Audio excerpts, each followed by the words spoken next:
लड़कियों को मीठी मीठी बातों के झांसे में फांसकर विदेश भेज दिया जाता है। इस मुद्दे पर गंभीरता से बात करना जरूरी है, क्योंकि यह मानव तस्करी, ह्यूमन ट्रैफिकिंग और जबरन यौन शोषण, फोर्स्ड प्रोस्टिट्यूशन से जुड़ा हुआ है।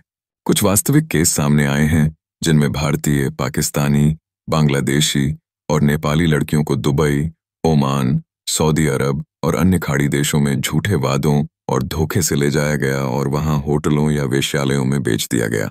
यहाँ कुछ प्रमुख बिंदु हैं। कैसे फंसाई जाती हैं लड़कियां? फेक प्यार और शादी का झांसा। कुछ लड़कों या दलालों द्वारा पहले सोशल मीडिया या स्थानीय संपर्क के जरिए लड़कियों से प्रेम संबंध बनाए जाते हैं। 2. विदेश में नौकरी या मॉडलिंग का लालच। एयर होस्टेस, हॉस्पिटैलिटी, ब्यूटिशियन या फिल्म में काम का झांसा देकर विदेश बुलाया जाता है। 3. जाली दस्तावेज और वीजा। नकली एजेंट लड़कियों का पासपोर्ट बनवाकर टूरिस्ट वीजा पर भेजते हैं और वहां पहुंचते ही उन्हें तस्करों के हाथों बेच देते हैं। 4.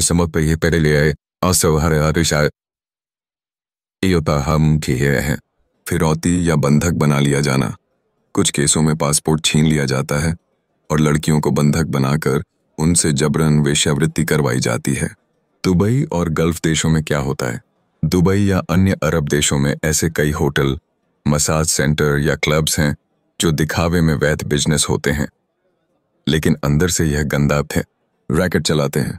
कुछ मामलों में लड़कियों को एक रात के लिए RS1 लाख या उससे ज्यादा में बेचा गया, लेकिन पैसे उन्हें नहीं दिए गए। उन्हें दवाओं का आदी बनाकर या धमका कर रखा जाता है। कुछ प्रमुख केस उदाहरण। 8. 2009 हैदराबाद गंदा रैकेट। एक भारतीय एक्ट्रेस को दुबई भेजकर गंदा है रैकेट में धकेलने की कोशिश हुई थी। पुलिस ने एक गिरोह पकड़ा जो लड़कियों को अरब देशों में भेजता था। 2002 मुंबई से 13 लड़कियों की तस्करी। एयरपोर्ट इंटेलिजेंस की सूचना पर लड़कियों को रेस्क्यू किया गया जो ब्यूटिशियन का वीजा लेकर दुबई जा रही थीं, पर असली मकसद कुकर्म ट्रैफिकिंग था। 2003 केरल की एक लड़की का मामला। सोशल मीडिया से दोस्ती कर एक व्यक्ति ने लड़की को शादी का झांसा दिया और उसे दुबई ले जाकर बेच दिया गया। लड़की को बाद में भारतीय दूतावास की मदद से वापस लाया गया। क्यों नहीं रुक रहा है यह? बेरोजगारी और गरीबी। छोटे शहरों की लड़कियां आसानी से फंस जाती हैं। अशिक्षा और जागरूकता की कमी। उन्हें अंतर्राष्ट्रीय कानून और खतरे का अंदाजा नहीं होता। सरकारों की सीमित निगरानी। खासकर गल्फ देशों में भारतीय दूतावासों के पास सीमित अधिकार होते हैं। समाधान क्या है? सोशल मीडिया पर सतर्कता। प्यार या शादी के बहाने किसी से भी विदेश जाने से पहले पूरी जांच पड़ताल करें। 2. मूलभूत शिक्षा और कानूनी जानकारी।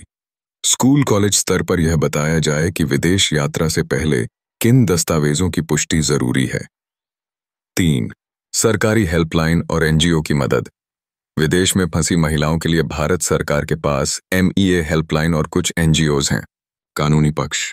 भारत में IPC की धारा 370 मानव तस्करी, 366B विदेश भेजने के इरादे से लड़की की तस्करी और immoral traffic prevention act ITPA के अंतर्गत यह अपराध है। अंतर्राष्ट्रीय स्तर पर यह UN protocol to prevent, suppress and punish trafficking in persons Palermo protocol के तहत भी अपराध है। सतर्क रहें, अपनी बच्चियों का ध्यान रखें। बच्चियां भी अपने घरों की इज्जत का ध्यान रखें। अपनी हर बात को बड़ों को बताएं जो खतरे की लगती हो। मुस्लिम लड़कियां अपने दिनों मजहब का गंभीरता से पालन करें। मरने के बाद की जिंदगी ही सब कुछ है, इस पर हमेशा फोकस रखें। उसकी तैयारी की हमेशा फिक्र करें। माँ बाप भी अपने बच्चों की सही तरबियत करें, उनके कदम न बहके इसका ख्याल रखें। इसमें उनकी बरवक्त शादी कर देना भी शामिल है। खुदा के अहकाम और प्यारे नबी के तरीके यही इंसान को कामयाब करने वाली बातें हैं। इसका पक्का ख्याल रखें। इससे हटकर कदम पड़ रहे हो तो फौरन संभल जाएं। जिस काम से अपनी आखिरत बर्बाद होती हो ऐसे काम हरगिज न करें। दुनिया बहुत कम वक्त की है, आखिरात हमेशा रहेगी। उस जगह हमेशा के लिए रहना है तो उस जगह रहने की तैयारी भी जरूरी है, और वो है दीन पर चलना। तौबा अगर कर ली जाए तो तौबा कबूल है, और अगर ऐसे ही मर गए तो सारे नबियों की तालीमात को उठाकर देख लो कि खुदा के बागियों का अंजाम क्या हुआ। तो दुनिया में अच्छा और बुरा करने का हर एक को अख्तियार मिला हुआ है। अच्छाई और बुराई भी खोल खोल कर बयान कर दी गई है। अब अपनी मनचाही करिए या फिर रब चाही करिए। रब चाही पर इनाम है, मन चाही पर सजा।